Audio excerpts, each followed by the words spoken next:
Awesome opportunity. Happy to be at WSU. I'm excited for this. This is a blessing for sure. Whew. We've been doing this for a couple years now. Massive Cougar fans. We support this because when the football team flourishes, all Cougs flourish. This is nice. This is slick. I appreciate it. I'm happy to play here and represent WSU and represent you guys. Valley GMC in Auburn. We are professional grade.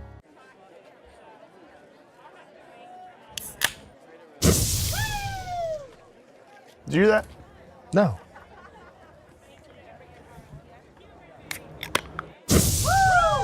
Yeah, I definitely heard that. When Paddock wanted to help raise money for the Cougar Collective, we thought, why not give them a Cougar Collector? Hold on.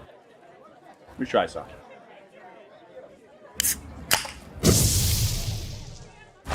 Yeah! Woo!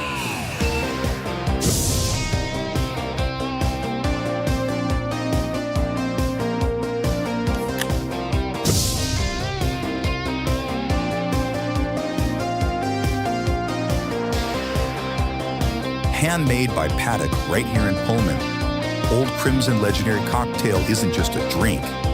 It's a canned vodka cocktail that magically turns every weekend into, well, mom's weekend. Who do you want to buy what? Who do you want to vote how? Who do you want ruining a family gathering defending you? Look, as long as it's not evil, Hurley Media Group will help you persuade whoever you want to do pretty much whatever you want. Hurley Media Group engineers video ads that cut through the noise, then we target your customer, your voter, or your future mother-in-law, your dog walker, whoever, wherever they scroll, wherever they stream, and wherever they watch. Hurley Media Group, totally not evil, targeted video.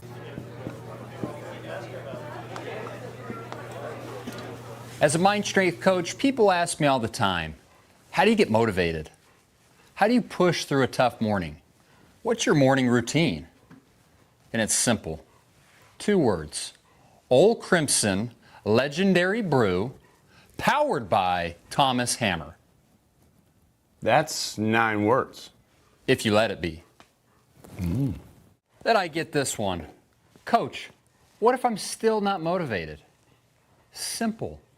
Drink more coffee.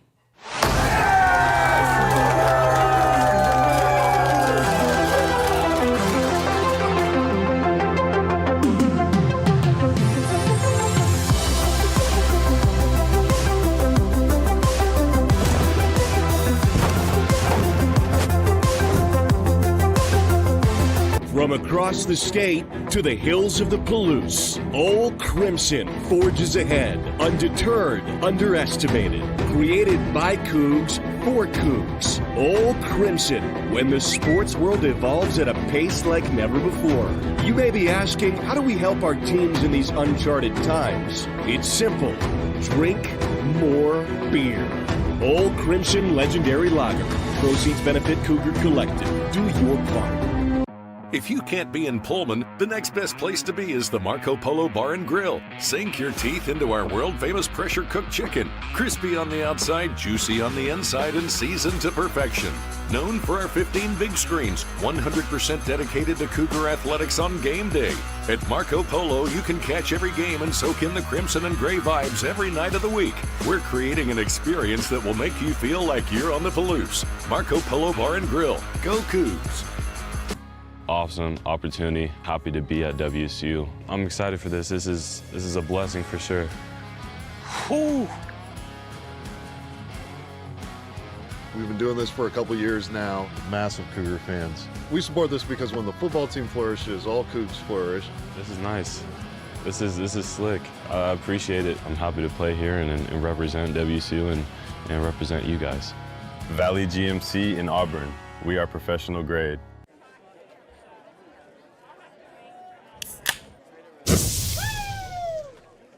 Did you hear that? No.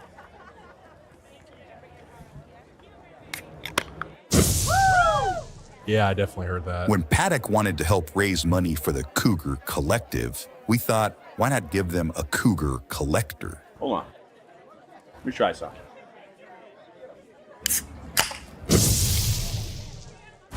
Yeah!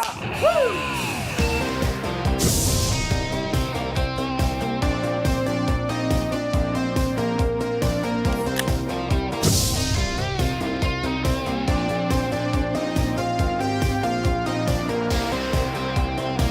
Handmade by Paddock right here in Pullman, Old Crimson Legendary Cocktail isn't just a drink.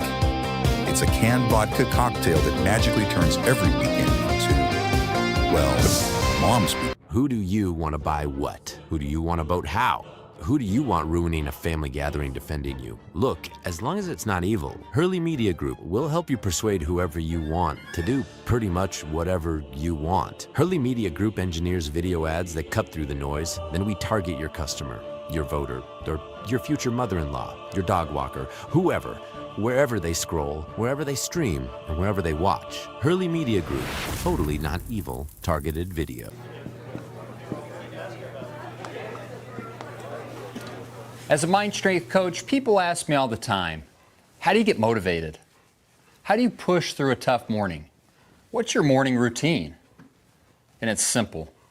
2 words. Old Crimson Legendary Brew, powered by Thomas Hammer. That's 9 words. If you let it be. Then I get this one. Coach, what if I'm still not motivated? Simple. Drink more coffee.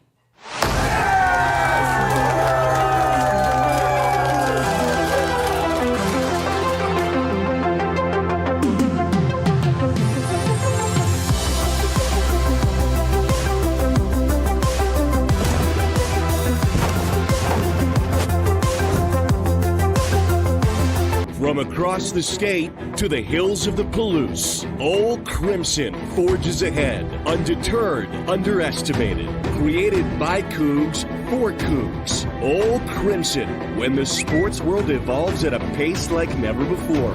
You may be asking, how do we help our teams in these uncharted times? It's simple. Drink more beer.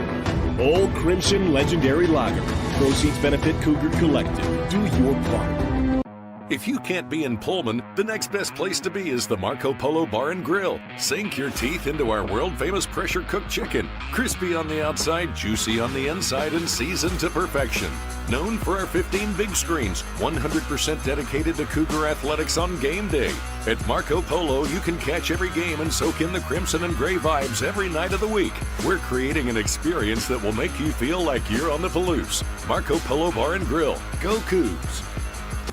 Awesome opportunity. Happy to be at WSU. I'm excited for this. This is a blessing for sure. Whew. We've been doing this for a couple years now. Massive Cougar fans. We support this because when the football team flourishes, all Cougs flourish. This is nice. This is slick. I appreciate it. I'm happy to play here and represent WSU and represent you guys. Valley GMC in Auburn. We are professional grade.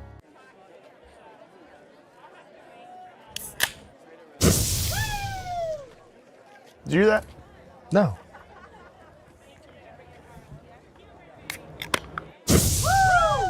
Yeah, I definitely heard that. When Paddock wanted to help raise money for the Cougar Collective, we thought, why not give them a Cougar Collector? Hold on. Let me try something.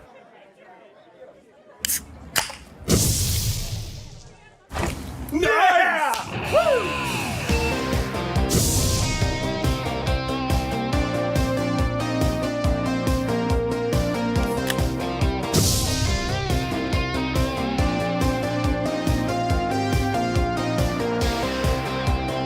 Handmade by Paddock right here in Pullman, Old Crimson Legendary Cocktail isn't just a drink. It's a canned vodka cocktail that magically turns every weekend into, well, Mom's weekend. Who do you want to buy what? Who do you want to vote how? Who do you want ruining a family gathering defending you? Look, as long as it's not evil, Hurley Media Group will help you persuade whoever you want to do pretty much whatever you want. Hurley Media Group engineers video ads that cut through the noise, then we target your customer, your voter, or your future mother-in-law, your dog walker, whoever, wherever they scroll, wherever they stream, and wherever they watch. Hurley Media Group, totally not evil, targeted video.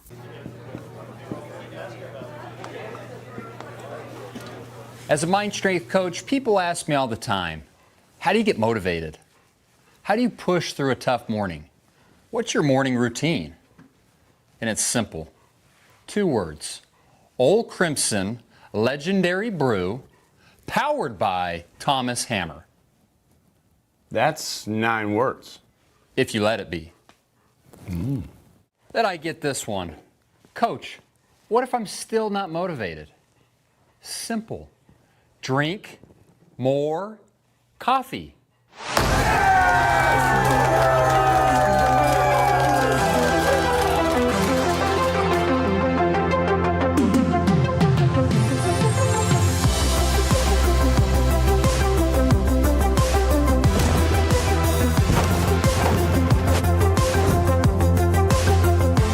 From across the state to the hills of the Palouse, Old Crimson forges ahead, undeterred, underestimated. Created by Cougs for Cougs. Old Crimson, when the sports world evolves at a pace like never before.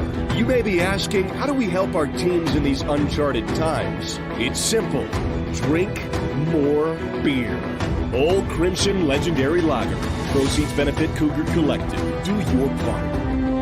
If you can't be in Pullman, the next best place to be is the Marco Polo Bar and Grill. Sink your teeth into our world-famous pressure-cooked chicken. Crispy on the outside, juicy on the inside, and seasoned to perfection.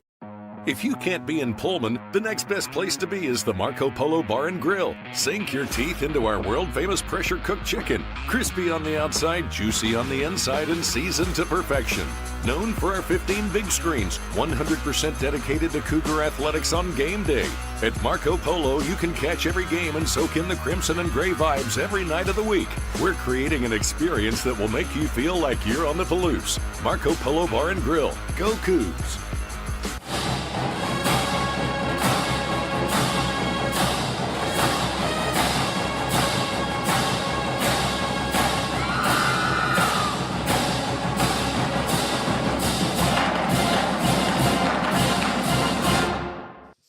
We did it. We're here. We did it. We're here. And we have, I'm going to double check just before we go any further. That's right. Before we get into good we story know, time. We know that when I'm on all the of board, you out there say a prayer. Brian's on the board tonight. So here we go.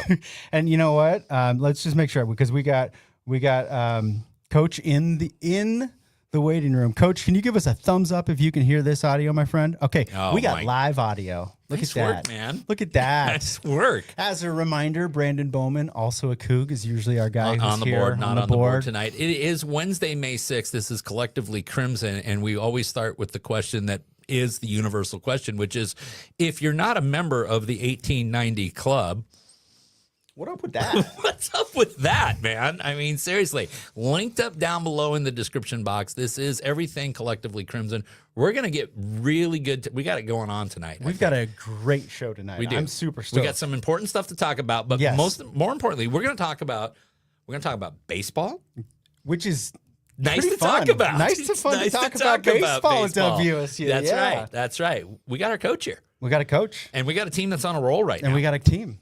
But we got a team that's on a roll right now. I went back and looked at they got it.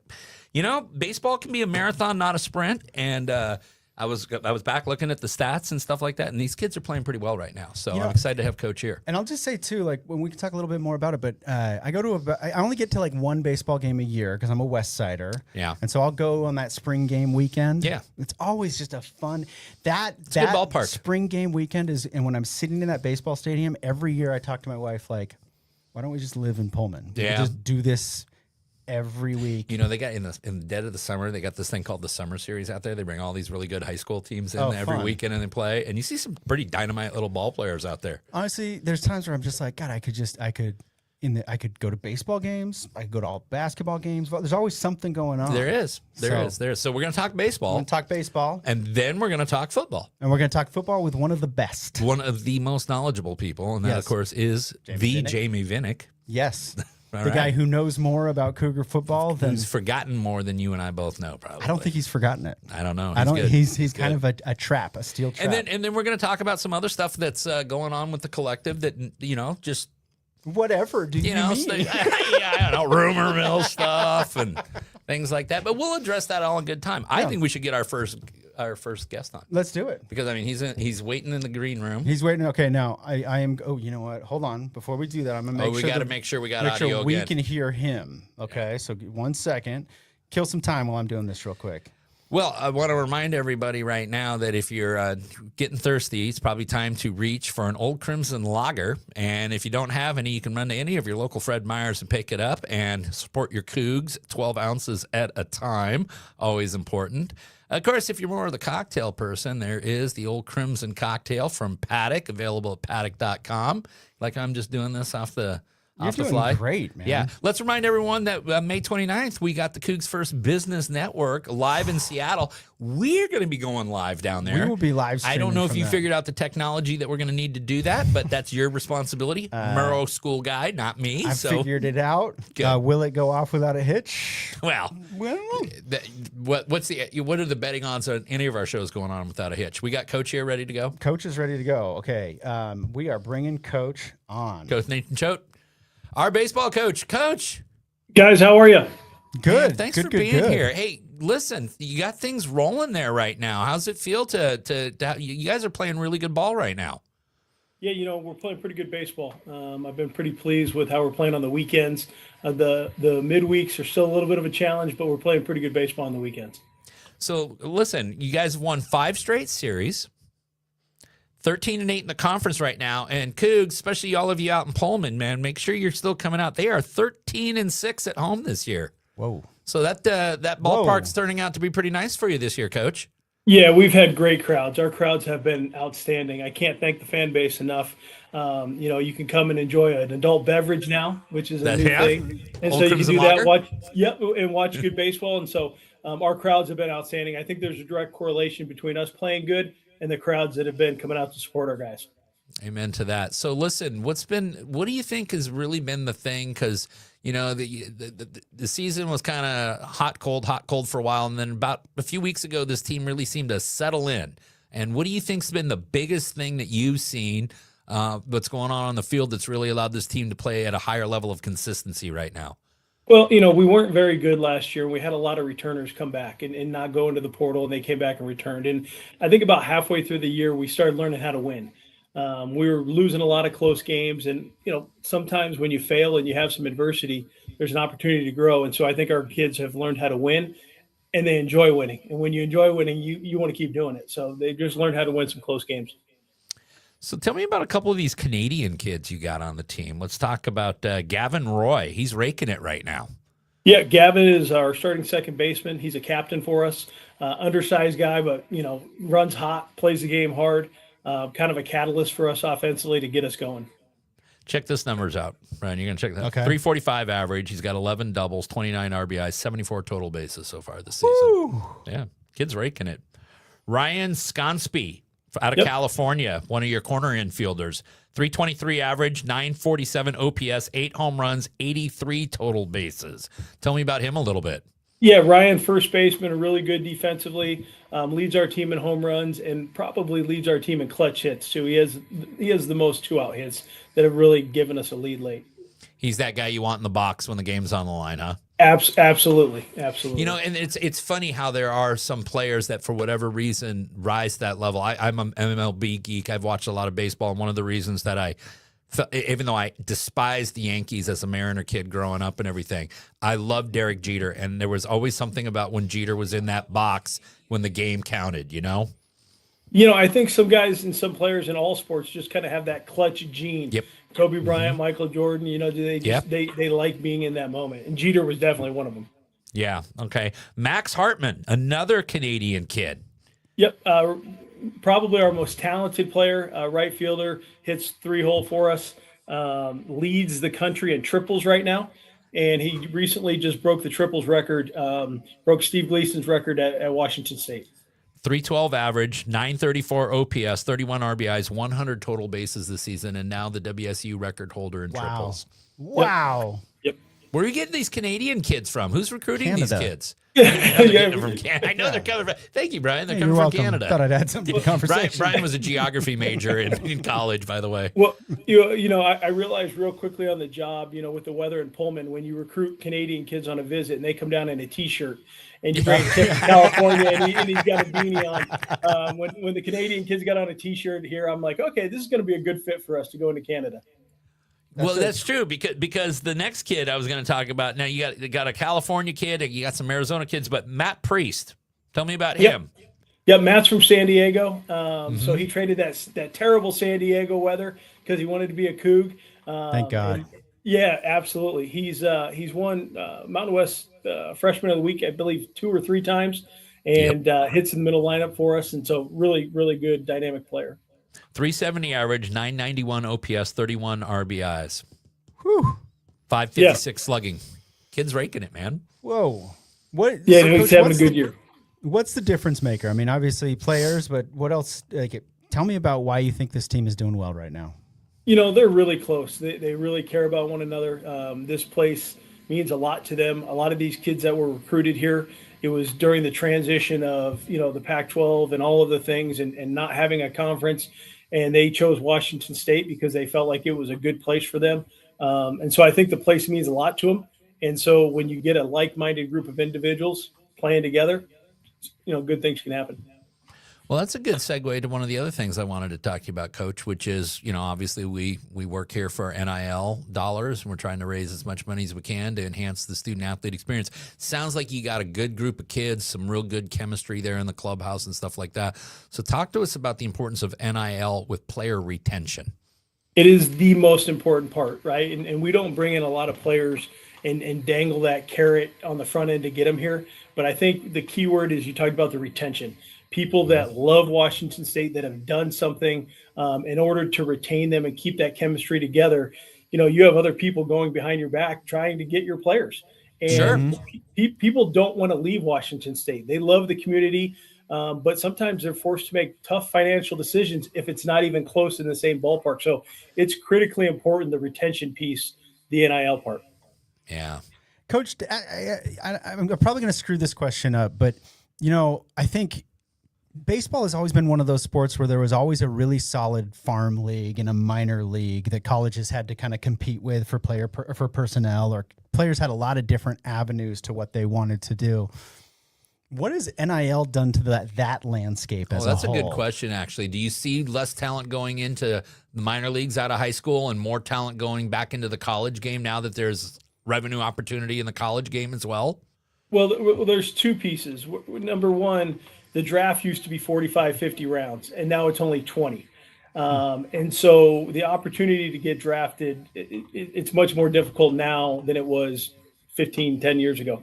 But definitely you see more kids passing up $100,000 by, the Mariners to go to high A or rookie ball, and they go to college. And so I do think you get more talent now going to the college game just because of NIL and some opportunities to make some money.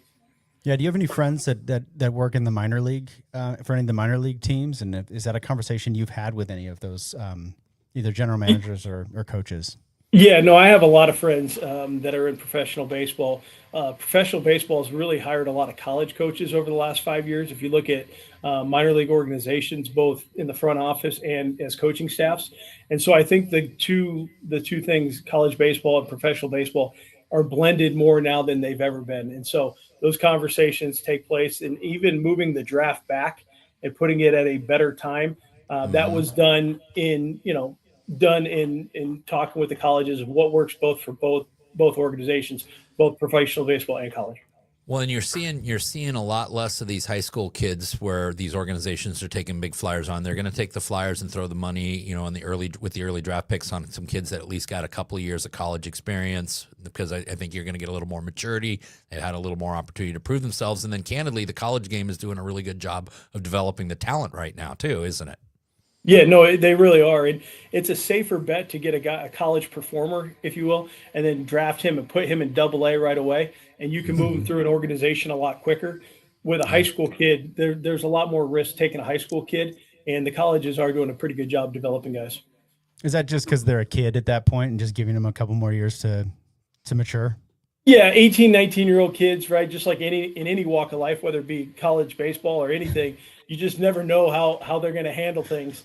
Yeah, they have a tendency to be knuckleheads sometimes. Complete knuckleheads. All this gray hair that you guys see, this is from dealing with 18 to 20-year-olds for the last 20 years. Yeah, I can imagine. I believe it. We're parents. We get it. I'm an attorney. I really get it. So, All right, listen, real quick. Let's talk about a couple of your pitchers. Tell me about Nick Lewis. He's chucking up some numbers: 7-2, 3.5 ERA. And this is what I really like. I pitched all the way up through American Legion, and then was able to be a pitching coach at really? junior. Yeah. No, I man, learn new stuff about you all the time, man. Did you know my dad was a scout for the White Sox? No. Yeah, he was. I'm telling you, I'm a geek on like baseball. I But anyways, but this is what I love. Batman. The kid's got 61 1/3 innings pitched, only 19 base on balls.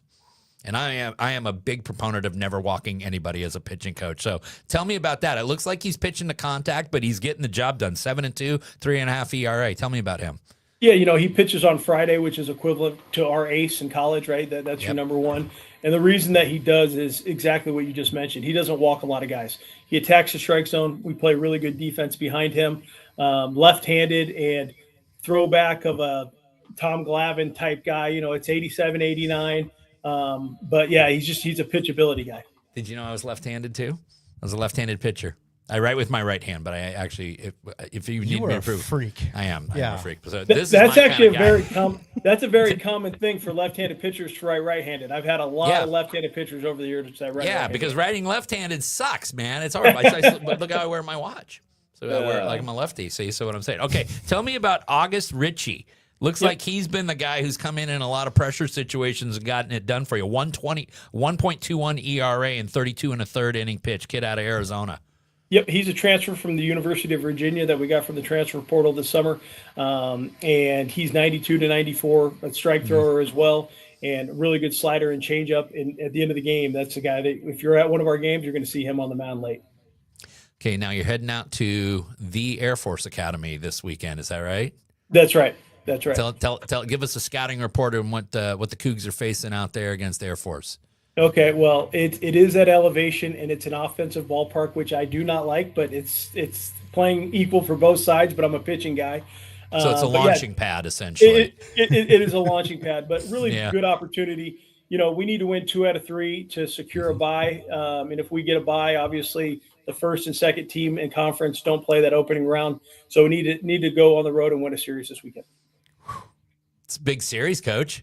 It's a huge opportunity, is what it is. It's a great opportunity, and kudos to you for getting those kids into this opportunity. You've coached the hell out of this team this year. They really, really have come together, and to be sitting in this opportunity is awesome. So, good work. Well, it's a lot of fun. I appreciate it. It's an easy group to work with and root for sure. It's a good group of kids. So I know there's exciting things in the near future, but let's zoom out like a year from now, and because the new Pac-12 is going to be playing next season, right? What do you expect to be different, or a little bit more challenging, or maybe just who's coming into the conference? What's that looking bringing like? a legit program with them too? What do we got? Yeah. So it's going to be a top 5 baseball conference in the country. It's a really, really exciting baseball conference, and hands down, it's the best baseball conference on the West Coast. So it's San Diego State, Fresno State, Oregon State, Gonzaga, ourselves, Texas State, and DBU, and that's a really, really strong baseball conference. Yeah, because Gonzaga has been playing pretty good baseball for the last few years now, haven't they? Yeah, they've played well against us this year, which I don't want to talk about, but they got a good program. They seem to score runs in bunches in those games. They do. They have a good they have a good program. And then of course Oregon State, that's their pride and joy right there. That program's been on a run for a decade or better now, and that's a fantastic top 5 program in the country. Yeah, no, really good program. We have an 18-game schedule, and so it's going to be a great opportunity for our fans to see really good baseball played in Pullman in the springtime. So excited. Let me remind everyone who's watching right now, if you are a member of the 1890 Club or you're going to be signing up, if you are a baseball purist, and Coach, when I was there, Bobo Brayton was the coach. John Olerud, Aaron Seeley, Scott Hatterberg, we're all on the same team there together. Baseball has always been a very, very, popular sport at WSU. You guys got to remember that you 1890 Club members, you can literally earmark all of your donations directly to the baseball program, and every penny you give will go directly to the baseball program. So final thoughts from you, Coach. Kind of just explain to the viewer here the importance from the coaching staff's perspective about NIL, especially as it relates to not only obtaining talent, but retaining talent. Yeah, I think just the support in our players feeling that baseball is important at Washington State. The thing that I've realized in my 2.5 years here, when you win and you get it going at Washington State in baseball, it is a baseball community. Pullman, Eastern Washington, they like baseball, and they like winning teams. And if you want to see winning teams, we need to retain these young players. We had 4 freshmen playing the other day. They're good players, but we need some help. We do. We really need some help to retain those kids. They're the right type of people for Washington State, the right type of players. And anyone that's come to our game, I think, can see that, but absolutely need everyone's help to help retain this and keep this thing going. Awesome. He is Coach Nathan Choate. He is the skipper of your Cougar baseball team, and they are off to Air Force. Coach, good luck. And most importantly, go Cougs. Go Cougs. Thanks for joining us, Coach. Appreciate it. Go Cougs. All right, I think I got to fix some camera thing real quick, so we are going to cut to a commercial break. And we'll be right back. Okay. Awesome opportunity. Happy to be at WSU. I'm excited for this. This is a blessing for sure. Whew. We've been doing this for a couple years now. Massive Cougar fans. We support this because when the football team flourishes, all Cougs flourish. This is nice. This is slick. I appreciate it. I'm happy to play here and represent WSU and represent you guys. Valley GMC in Auburn. We are professional grade. Did you hear that? No.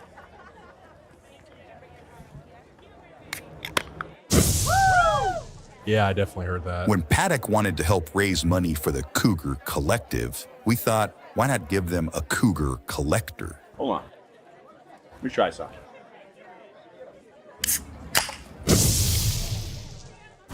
Yeah! Woo!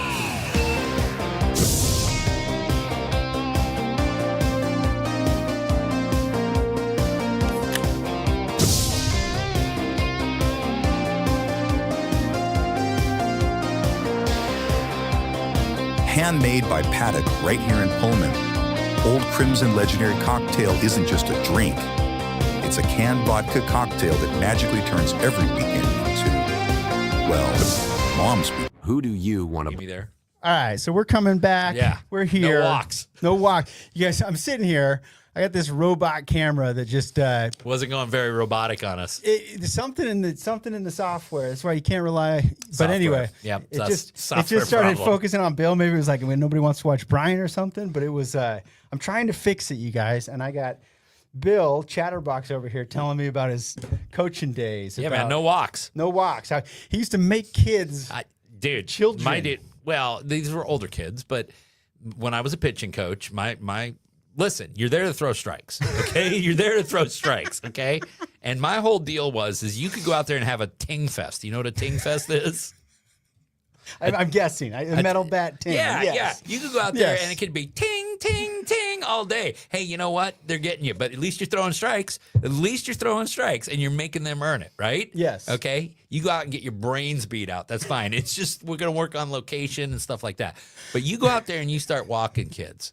Okay, ball 4, ball 8, ball 12. You know, you are gonna get off that mound now. You know what I like? You know what I like about you? And I'll just say this. This is what's fun. You know, when you're friends with Bill, you never have to carry a conversation.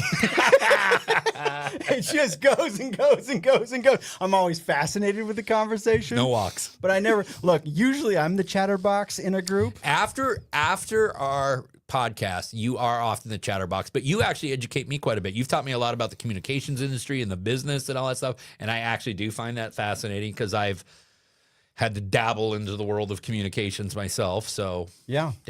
All right. Well, we got a couple things we want to talk about. What do we want to go to next? Do you want to talk about the big topic? Or I don't know, it's not a big topic, but let's talk about the topic. Yeah. Okay. So listen, we're not here to point fingers or do anything like that. What we are here to do is clearly communicate a message. And the message is about what is the vision of the Cougar Collective? How do we fit into the whole panoply, like that word, of what's going on with the athletic department and things such as that. And we know there has been rumors of that the Cougar Collective was going to get folded into WSU's NIL athletic department program. Yeah. Okay. and that is not what's occurring. There has never been a discussion about that occurring. I will explain in a moment why there likely would not be a discussion for certain reasons.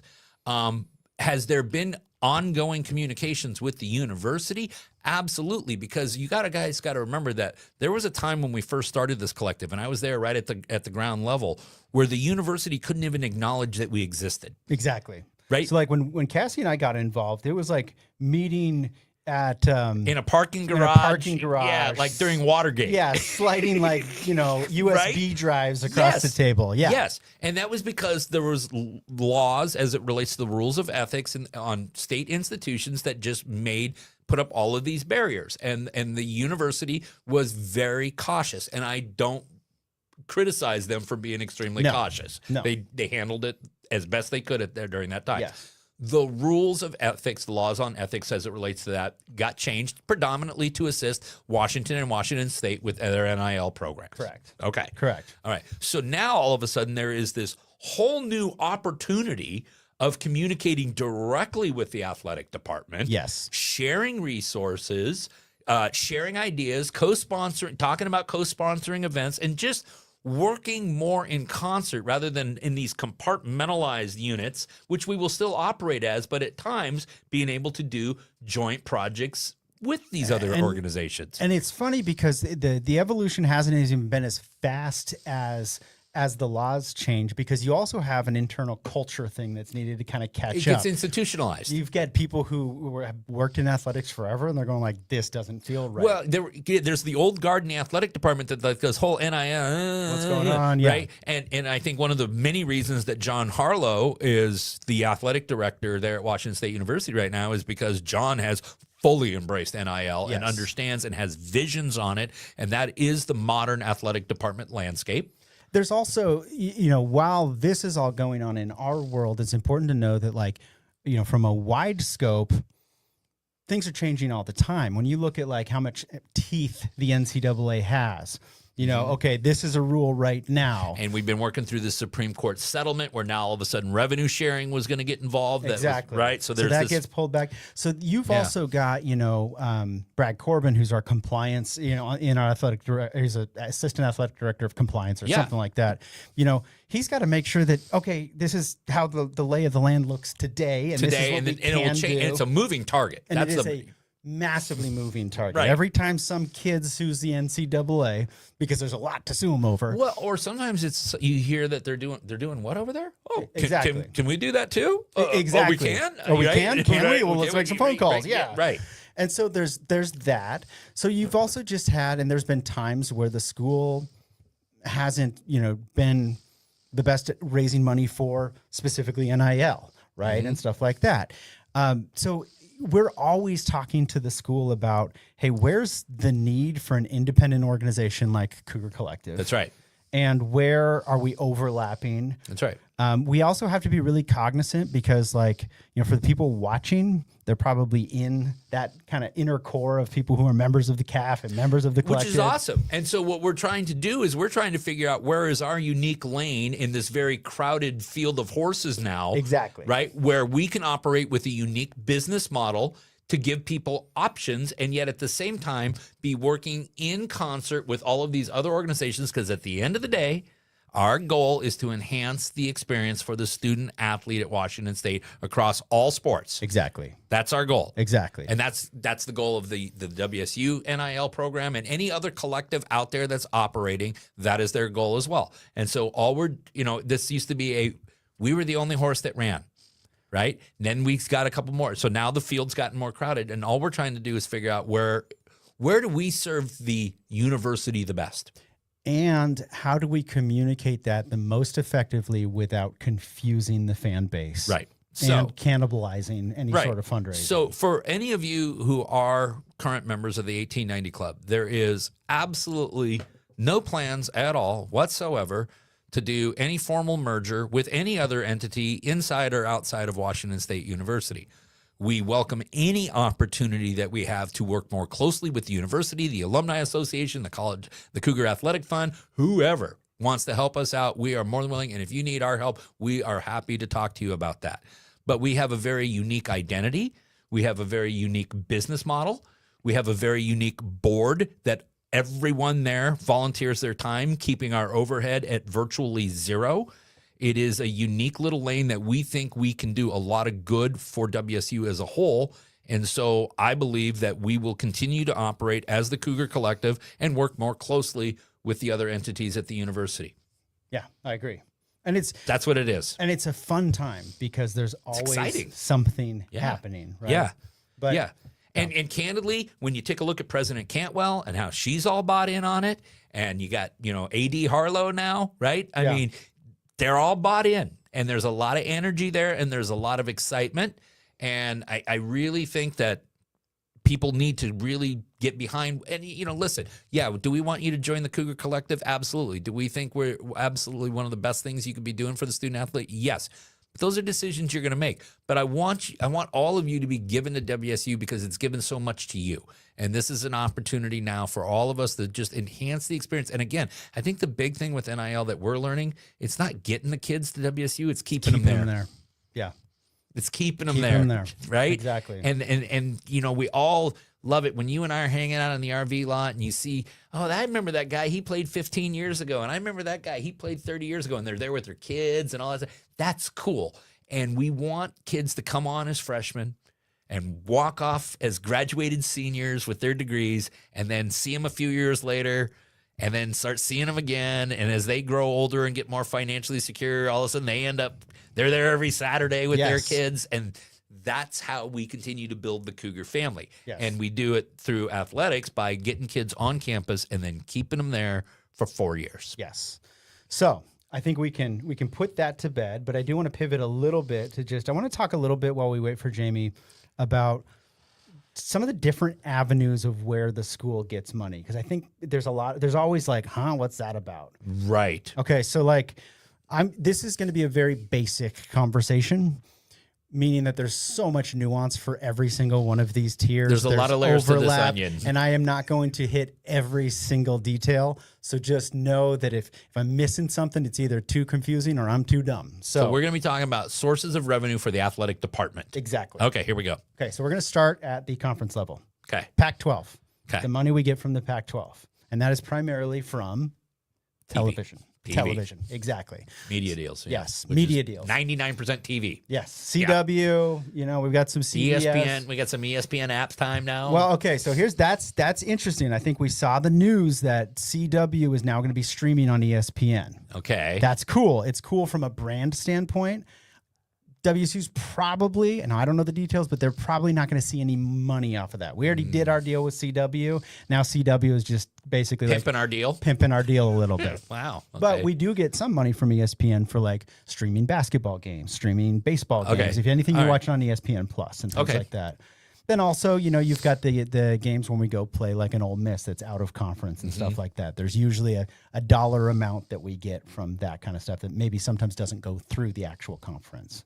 Right, because that's oftentimes negotiated on the deal the contract that we sign with that university on a home and home, or in the case with Mississippi, it was just that we'll go there and play you. But there was a contractual agreement on how all that breaks down. Exactly. So when you look at where WSU got kicked in the stomach the most, it was on that revenue from the conference side. It used to be a lot bigger. We were expecting it to grow. Old Pac-12 collapsed. I love the deal we have with CW and the new Pac-12. It's not as much cash, but it gets us a heck of a lot more exposure. Right. Which, when you're really looking at it, yes, we want to make sure that we're as profitable as possible, but the football team and the basketball team being the front door to our university, being able to be on a CW and a broadcast that's in every household in America, every time zone, is a big deal. We are on in every time zone. Now, is it the same size audience as an NBC? Is it the same size audience as ESPN? No, but they're also doing regional broadcasts. That is very, very important. I'm glad you said that. Well, yeah, because that's what they're, if you got an SEC game and an ACC game kicking off at the same time, and ESPN's got both of them, they're picking. Well, depending on what part of the country you're in, you're seeing those games, right? And now we're also seeing with the internet and just people are posting ratings on a pretty regular basis. So if you get online and do some digging, you can find some ratings of like a Big Ten network or an SEC network. Let's start with the Big Ten network. And I will get back to my original thought here, but that's start fine. with the Big Ten network. Big Ten network actually does pretty well for a deep cable network because it is a deep cable network. What do you mean by deep cable network? You usually have to have like a certain subscription in order to access it. So it's usually not on that like that basic cable subscription. Oh, I see. I see. You're paying a little extra beyond your basic to actually have this channel. That's and okay. or it's channel 492. That no, right? Okay, like right. so they're that not only the diehards know. They're where it's only at. picking up tune-in ratings from people who are specifically seeking it out. It's not like I'm searching like, oh, this looks interesting, I'll keep it on. They don't. Or get having that. sports on like a TBS where you do catch it on a channel surf. Yeah. So when the Big Ten, when the traditional Big Ten schools play each other, they'll get like 900,000 viewers on that, right? With like a Penn State versus Wisconsin or something like that. Because you got a big alumni base and everything. What's really interesting is when you look at when it goes farther west, okay, the dramatic drop off you have on it. So, I think when UW played Rutgers last year, they only had about 200,000 people tuned in nationwide. Now, 200,000 people, just to put this in the perspective, it's probably like what you'd get for like a subpar primetime television show on CBS in Seattle. Really? So when you look at a national audience like that and go, God, there's only 200,000 people tuning into that, that's really scary. And I think it's telling. There's a couple different reasons. Big Ten Network has better carriage deals with the Midwest and the East Coast because that's been that's where they've going been forever. They've been there forever. So that audience also just knows where to go, and they probably have better places. But what that tells me is that as these conferences get wider and wider and wider, you just have less interest in the games. So if I'm a fan, look at that Rutgers. So you're saying that the regional conferences, as it used to be, is a better media model than these 1,000%. 1,000%. See how I got to that? Yes, you did. Yeah, but it begins to make sense. And not only does it make sense when you think about it from a chronological standpoint and all of that, but there is just something more interesting about having a school that you have to play every damn year, and you got 110 years of not liking them, and their fan base is coming up the freeway to play you or whatever it is, right? You also look at it from just like an advertiser's standpoint. Because like most brands aren't just local and most brands aren't totally national. Most brands are regional. Yeah. So when you've got brands like a Dairy Gold or a Les Schwab or something like that, right, that makes sense to advertise in a Pac-12 network. Right. Doesn't make sense in the ACC network. No. Okay, now, so I picked on the Huskies a little bit. That's fine. Keep doing that. Do you want to guess what the lowest rated Coug game of last year was? Well, it's going to be more than 200. I think the Cougs actually do pretty good on media deals. I think we got a pretty I can't actually remember what the number was. I'll look it up after this, but I do know the game. What was the game? Just guess.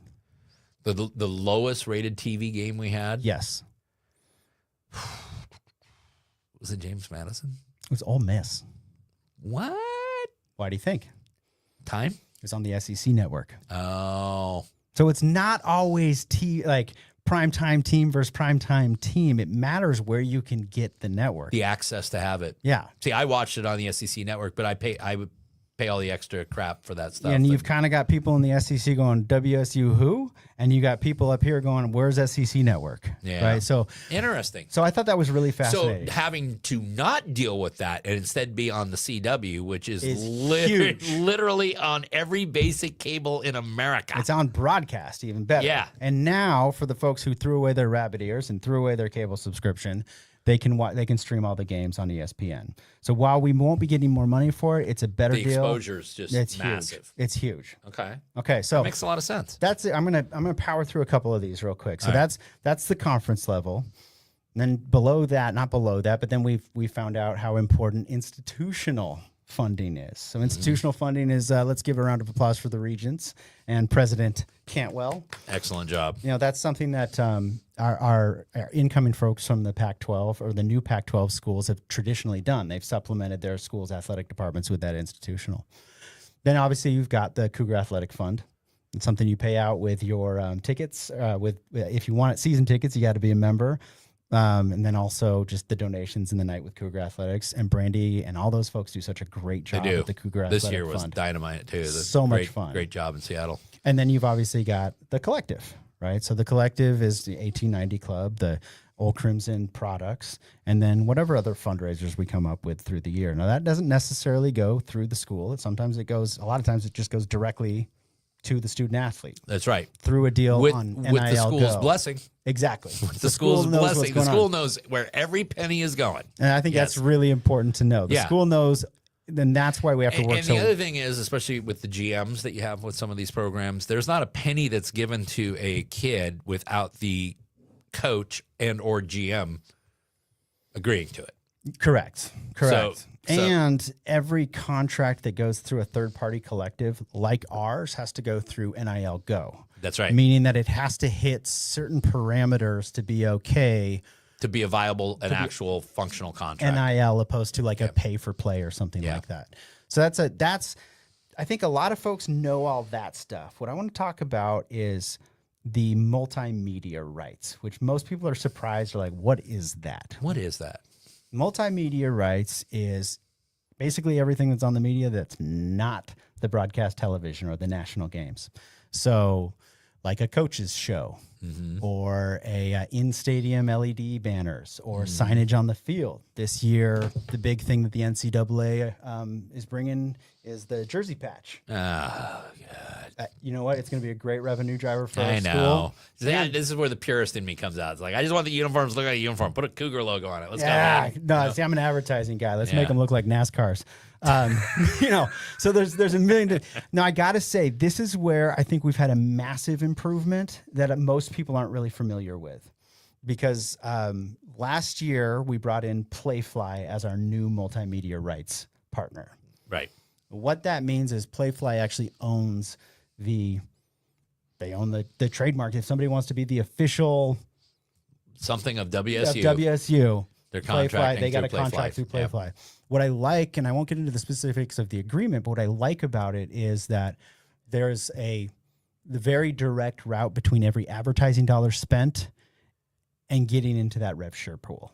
Oh, where okay. There wasn't before. So the cash flow is in a situation where it can more quicker injection. The incentive is in years past, there's been a little bit of a perverse incentive where you had like companies coming in and paying a lump sum, and then they just owned it. And now when somebody does it, there's a split where it goes to the student athletes. Excellent. And it's a very generous split Good. that goes to the student athletes. Okay. So that's in stadium, things like that. It's also things like radio. Like the radio broadcast is run by Playfly. And also, this year, it's looking like we'll be doing more like local media partnerships and stuff like that as well. And so there'll be a lot of cool announcements coming out about that. But I've been super impressed with that, mostly because the incentives used to be so just like meh before. There wasn't a big sales effort beyond like kind of the usual suspects. So you kind of had the same folks advertising over and over and over and over again. It's been really fun. I've been able to work with Lisa and her team at Playfly over the past like couple months of going out to Western Washington brands that haven't heard from WSU for so long. How many of them are actually Cougar-owned businesses too? A lot of Cougar-owned businesses. And let me tell you, like as the easiest meeting to get. Yeah. They're just stoked to see them. Yeah, to hear that we know they're alive. And then it also speaks to this coach. Brad Larondo is jumping on every call he can. Oh. And then you get you just want to go through run through a brick wall when you're done talking to Brad Larondo. You get one of those guys to talk to Brad. It's like, dude, no problem. Right? You know where Brad really missed his calling? He should have been a Marine recruiter, man. He would have gotten every kid in the world to sign up for the Marine. You do it like, sign me up right now. And you know what? I'm glad he's a Cougar recruiter. Exactly. Well, Jamie was here. But God, did you bore him to death? I didn't bore him to death. Oh, there he is. I see there he is. Is he in his car? Jamie, is it to the point now where literally he was sitting in a nice, comfortable studio and you kept going, and now Jamie has to like go run errands? Well, let's bring him on and see. Let's get him. Let's check it out. Welcome, Jamie. How are you, sir? Jamie Vinnick, what's up? I'm good. How about you guys? Good. Where are you driving to? I had met one of my friends for dinner, so I'm just down in Covington, getting ready to drive back up. All right.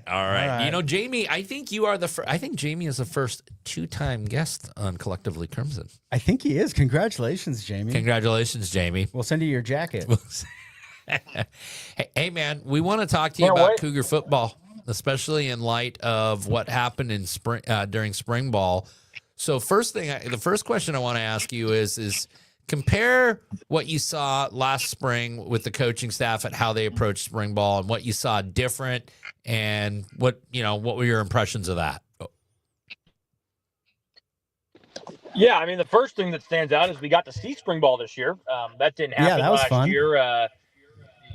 The 3 practices that we got to see on the Jimmy Rogers paranoia train. So, we actually got to see it this fall or the spring. And, I think, but if I'm going to compare it to, maybe even versus fall camp last year, right? It was lighter in a sense of, fall camp last year was nasty.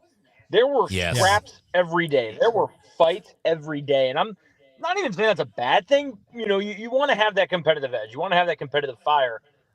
But it got to a point of okay, this is disrupting practice every day. It's kind of, becoming a little bit excessive.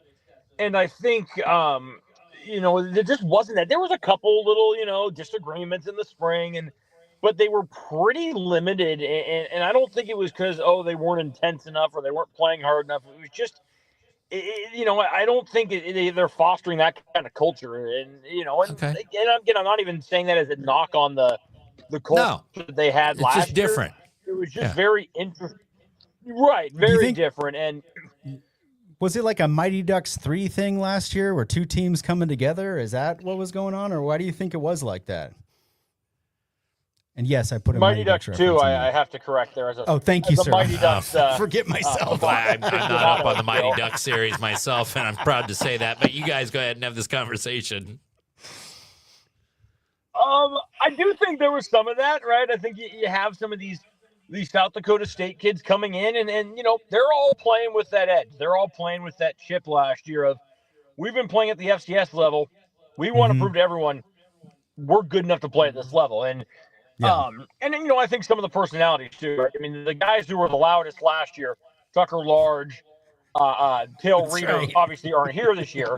I mean, those guys Matt Durant too. Even Kenny Worthy wasn't an SDSU guy, but he's not with the team anymore. He's at Cincinnati. But I think maybe some of that also rubbed off on the guys like Caden Beatty, right? Who probably in the same conversation felt like he needed to prove something, and it just was a little bit quieter on that sense. There was a few times, Jaleel Tucker was in coverage and he makes a play, and the receiver falls down and he goes and he helps him up, and you never would have seen that last year. And that wasn't that, again, it's not that they didn't like each other. It was just, I think these guys are a little nicer if anything. And I can see that. Not in, their software or anything. It was just, I think you had so many guys last year, we're playing with a chip on our shoulder. We're coming from a smaller level or a smaller school, and we got to prove something. And, I think just with the diverse roster this year, there just wasn't as much of that, of guys who felt like, we're playing with this chip. And maybe it's that underdog mentality that I know President Cantwell kind of wants to veer away from. And, you look at Jimmy Rogers' career where he's been at South Dakota State his whole life, and FCS school. Kirby Moore has been in the SEC. He's coached at Washington. He's coached, all these different places, played at Boise State. And that maybe, that isn't as natural of a, there's not as natural of a chip in that way where. Totally noticed that with this coaching staff. That comes from the top. I mean, there were times last year I saw that staff with donors and just talking where it's like, well, we're going to do the best with what we got here kind of thing. Yeah. And this staff, these players, when you talk to them, they're pretty dang sure that they can get to a college football playoff, and they're expecting to do so. So I agree with you, Jamie. I think it's been it's a very different mentality with this team. Let's talk about a couple of the position groups. We always start with the quarterback. Vinnick kid right now appear to be QB1. Yeah, I would say coming out of spring, if the season was to start tomorrow, that's probably who I'd say would get the nod. With that said, I don't think it was a, cut and dry competition is, done. I mean, I think he had some good moments in the spring, and I think he had some moments where he's still growing. That's not uncharacteristic of a young quarterback, who's only started one season.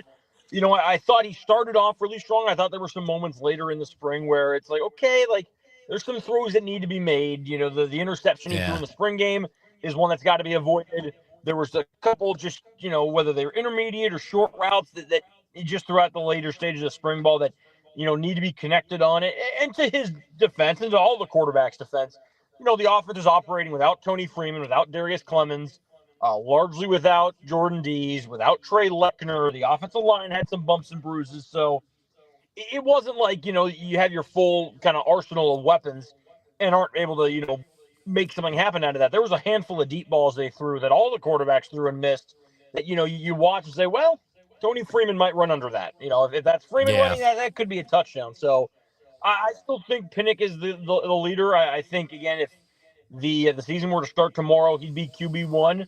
But I don't think coming out of spring ball, he made it so that it's absolutely no debate. Whereas, in some of the past, I think we all felt pretty strongly 2 years ago that it was going to be John Mateer's job. We all, obviously, with Cam Ward, even last year felt like it was going to be Zevi Eckhouse, of course. Yeah, we all did, except everyone except Jimmy Rogers, apparently, but whatever.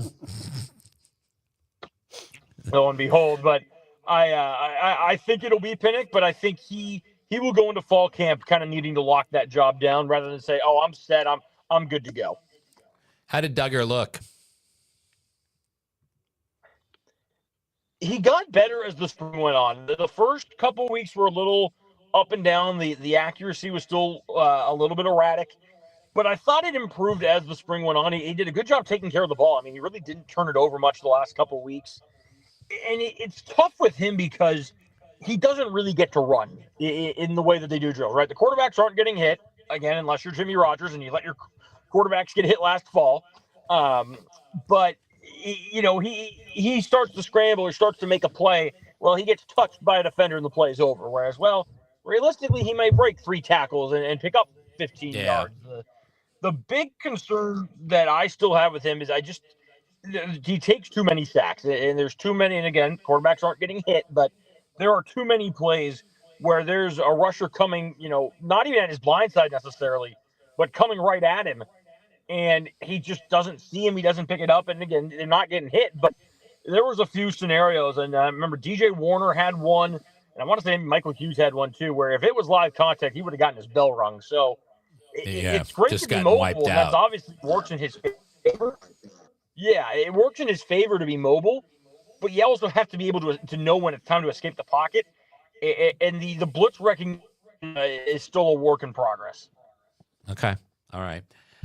What would you see at wide receiver? Yeah, wide receiver is tricky because, I mean, Tony Freeman practiced the first day and then was basically limited the rest of the way. Same with Darius Clemens. Jordan Dees was in and out. Ryan McKendry was in and out. So it was hard to get a great feel for what that unit's going to be able to bring when fully healthy. I mean, I think Freeman's probably the betting favorite to lead the team in receiving. I think Clemens, there's a good chance, is number 2. I think Dees might be number 3, number 4. So you got to see more of some of the other guys, right? Daniel Blood had a really good spring. I think he's kind of. I was going to ask you. He's on my notes here. What do you think of Daniel Blood? Valve. He reminds me a little bit of like a River Craycraft in that he's just a really good underneath safety valve, right? He's the guy who's going to run the quick route, 5-6 yards, and you can check it down to him if need be. And he's consistent with his route running. He's consistent with his hands. I don't know if he has the top end speed that Freeman or Tank Hawkins has to really take the top off, but I think if they put him in that kind of possession role, he can be a very valuable asset in that way. Dude, they can be so immensely. Craycraft, remember Brandon Arconato? That kid, every 3rd and 5, man, Brandon Arconato would be open somewhere in the middle of the field, and the kid would never drop a ball. Yeah, I mean, it's that mold of receiver, right? It's that mold of just that trustworthy underneath route or underneath target that a quarterback falls in love with, because if everything else breaks down, that guy's probably open. Hey, listen, we got a couple of reception issues, and we're pretty sure since we're in a studio, it's probably with you. But real quick, before we let you go, give us a rundown on the defense, because I heard the defense looked pretty darn good during spring ball. The defense was spectacular. I mean, it sounds crazy to think about considering how good last year's defense was. It could be as good, if not better. It's different. I think most of their success is going to come at the line of scrimmage versus maybe the secondary. But all right, one last thing before stands out as a guy who. JV, we're getting some reception issues, so we're going to let you go a little early here. But thank you so much for what you do. Guys, you can find his work on KookFan.com. You can also find he's got a good podcast with Greg Woods. Yeah, too. if you guys aren't following Jamie Vinnick, again. What are you doing? What's up with that, man? All right, Jamie, I'm going to let you go. Jamie. Have a great night, man. Man, we got to get the reception didn't go super well. No, because we're gonna have to get him back on because he knows this crap backwards and forwards. We got about. Well, dude, and did you see any notes in front of him? No, he's sitting in his it's car, just like from here, boom, boom, boom, coming off his head. He knows the depth chart. He's coming out of dinner with his buddy, like he wasn't even. Probably has a couple brewskis in him too. Hopefully, well, just a couple. He's driving. Just a couple. Jamie can be all right with a couple. A couple more beyond that. Don't do that, Jamie. But no, it is. I could sit and talk. Both him and Greg Woods, I could sit and talk to about this stuff forever and just go like, wait, because they pick up on a lot of different things. I always wonder what I wanted to ask him is in a game like the spring game or even after fall camp, it's just Cougs playing Cougs, right? So is the defense really that good? Hopefully. You know what I mean? Like, what are you looking for to go I know. This isn't a, because I remember a couple of years ago, it was actually Dickert's last year, and Junior was already over there, and he works for Coug Fan, so he was over there, doing the media stuff for summer camp. Yeah. And I go over, and Dickert had pretty open practices. You could hang out and watch his practices and stuff. And the D line is running over the offensive line the whole time. Okay, and every snap, it is just right. And I remember saying to William afterwards, I was like, "Hey, man, either our D line is really awesome, or our offensive line is the worst in the country. Which one is it?" And fortunately, as it turned out, the D line, because you had some, especially on the ends on that team, you had a couple of players out there. So who the other guy that I'll ask about, because he'll give a really good, is Greg Davis, the photographer. Oh, dude. That guy has seen every team we should play get him forever. On, man. We should get him on because he has got stories pouring out of him. He's got great stories. And if you don't know who Greg is, the second you see him, you will know because he's always the guy on every sideline. He's been a huge supporter of the collective. You got to see his photo library. It's amazing. And you know what's cool too is his daughter works with him. Yeah. So like his house is like a little Wazoo museum. He's got because he takes these amazing photos, and then he's gotten them. So all the big names that have ever played in Crimson and Gray, he's probably photographed, and of course he's got them to autograph the photos and stuff. And we've made because everybody knows. Yeah, and he's made a ton of money for us. A ton. So like at all of these auctions that we do and like the tailgates, those are all his pictures. He's printing them out. He's oftentimes arranged for the autographs on a lot of them as well. Yeah, and we make a ton of money off of I'm going to golf with him this week. You know where I'm going tomorrow? Where? I'm going to Pullman. You're going to the promised land. I'm going back to the mothership. Oh, somebody got in trouble at WSU. No. Well, yes. Actually, I do have court in Colfax on Friday. I do, with a student athlete who shall remain nameless for purposes of this podcast. But it's also graduation weekend, which is always fun. The excitement and... There's excitement with graduation weekend. There's melancholy too, because for some kids, they're not going to necessarily come back to Pullman. For some parents, it's like, oh my God, now I don't have a reason to come back to Pullman anymore. Because some parents fall in love with coming there all the time. Big time. Me being one of them. Now I got a kid there, so we're gonna get some golf in this weekend, and Greg's gonna join us for one of the rounds, and he's actually a pretty good stick. That doesn't surprise me. Last time I played with the guy, he shot like an 83 or something. This is what I'm saying. I want to be one of those guys who just lives in Pullman and goes to like all the games. And you probably live to be 110. Too. Yeah. It's good living. Good living, man. It's good living over there. Anyway. Right. So do we got to remind everyone, once again, if you are not supporting the 1890 Club, hey, we made it convenient for you. There's a link right down there in the description box. Always easy to do. We got a lot more levels to give at Beyond 1890, so check them out. Of course, you can always support your Cougs 12 ounces at a time by picking up an Old Crimson Lager, available at all your Fred Meyers. You can get an Old Crimson cocktail at paddock.com. And, of course, you can go to the oldcrimsonstore.com and pick up your Old Crimson coffee. And we're going to have some big news of some other products rolling out this summer, too. We do got some big products rolling out. And we're going to keep them secret. We're going to tease it a little bit. But it's going to be it's going to be a fun summer. I would say that for people who enjoy adult beverages, it's going to be a great summer to be a Coug. As a forced retired drinker, I've been trying to get them to make a non-alcoholic beer and call it like the Alumni or the Graduate or something like that. They won't do it. There's just not enough of a market. There's no market for it. It's like you and me. I don't even drink NA beer. No, I don't either. I didn't really like real. I mean, I drank beer when I was in college because, what are you going to do? Yeah. But as I became a professional drinker, I would usually go to the hard liquor. I found it just could get me to my desired results quicker. As a recovering alcoholic, I've had, first of all, NA beer still has a little bit of alcohol. It's not I know drunks who will still drink it. It just messes with my brain too much. Oh, does it? To have that taste and then be like, it's just like, I don't think it will spur a relapse or anything like that, but it's just like. You're not going to go off the deep end.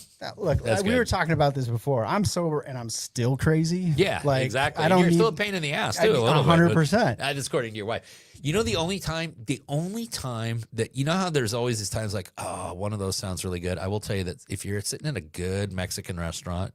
Yeah. Because one margarita with a good Mexican meal is pretty legit. See, that's a good experience. Tequila was like the first booze I gave up, so that's been like years. You wouldn't even have a margarita at a good Mexican restaurant. Look, dude. I mean, that's a different conversation for a different day. With the cameras off. Yeah, for normal drinkers, tequila is dangerous. For me, it was just like it wasn't. But I used to love like the Corona and that kind of stuff, and those. But what's great is now we've got all these like LaCroix and stuff like that. And like, honestly, if you just like do a couple push-ups, get up from your seat too fast and drink a LaCroix, it's basically a Corona or a dose, or, like a Sol. A Sol, yeah. One of those like water beers with just a minor carbonation. So you could trick yourself into pretty much anything.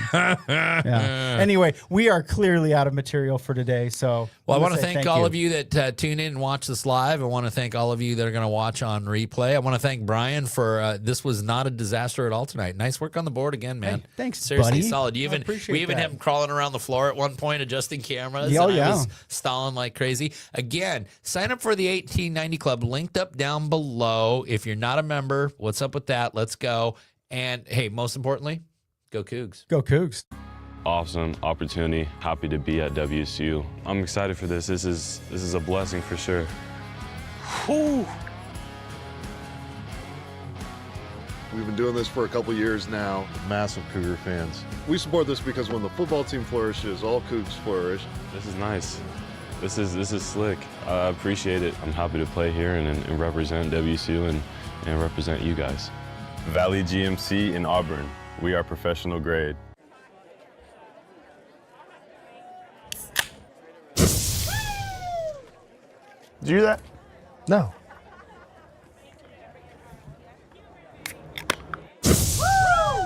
Yeah, I definitely heard that. When Paddock wanted to help raise money for the Cougar Collective, we thought, why not give them a Cougar Collector? Hold on. Let me try something.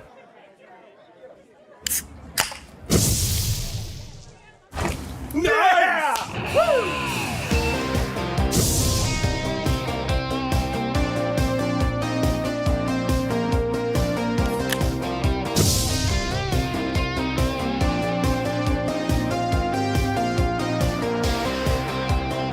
Handmade by Paddock right here in Pullman, Old Crimson Legendary Cocktail isn't just a drink. It's a canned vodka cocktail that magically turns every weekend into, well, mom's weekend. Who do you want to buy what? Who do you want to vote how? Who do you want ruining a family gathering defending you? Look, as long as it's not evil, Hurley Media Group will help you persuade whoever you want to do pretty much whatever you want. Hurley Media Group engineers video ads that cut through the noise, then we target your customer, your voter, or your future mother-in-law, your dog walker, whoever. wherever they scroll, wherever they stream, and wherever they watch. Hurley Media Group, totally not evil, targeted video.